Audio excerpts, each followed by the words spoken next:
Il te parlait de l'Algérie? Il me parlait beaucoup de l'Algérie et d'ailleurs c'est pour ça que j'ai un peu des restes quand je parle en arabe parce que je parlais en arabe avec mon père et depuis qu'il est décédé, on ne parle plus arabe à la maison.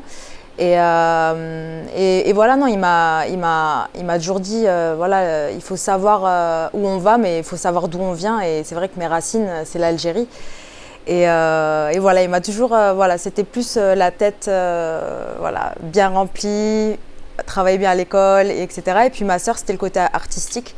Elle m'a toujours dit oui, t'es douée, tu sais chanter, tu sais jouer la comédie, t'es extravertie. Comment elle est décédée ta sœur? Alors ma sœur, je l'ai perdue en 2010. Elle avait une maladie orpheline et elle a eu le diabète. Elle a développé le diabète quand mon père est décédé.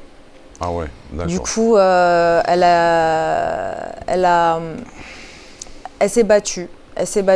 Elle a eu des problèmes de santé toute sa vie et malheureusement je l'ai perdue.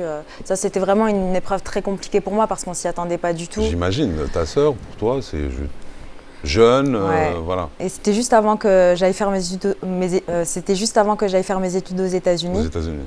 Et du coup, le travail, ça a été ma thérapie en fait pour essayer de les rendre fiers.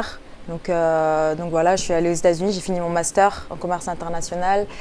J'ai gradué dans l'université de Philadelphie, à Temple, et en parallèle, j'ai toujours fait du théâtre. Voilà, j'ai fait du théâtre, j'ai coécrit une pièce de théâtre. En plus, on parle de l'Algérie dans cette pièce. Donc ça t'a donné la force en fait, tout ça. Après, je me dis, les gens qui ont vécu des choses très difficiles dans leur vie, c'est une motivation en plus parce qu'ils ont un but. En fait, je pense qu'on a tous une mission de vie sur cette terre.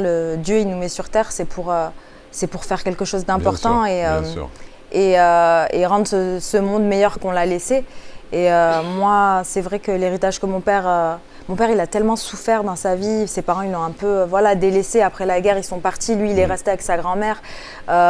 Des fois, il n'avait rien à manger. Des fois, quand il était avec ma mère et qu'il faisait ses études, il s'échangeait les habits. Ils étaient pauvres. Le matin, il se réveillait à 4 h du matin. Il faisait les marchés.